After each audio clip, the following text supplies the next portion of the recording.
আচ্ছা, আমাদের দেশে এবার কি যথার্থ আলু চাষ হয়েছে?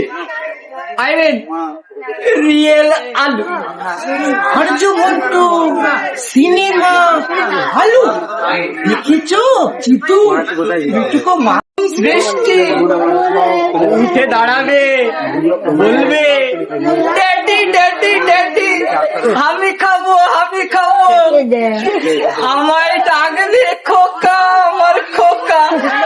ওই ওই তো হাত নড়ছে, পা নড়ছে, আমার খোকা আসছে।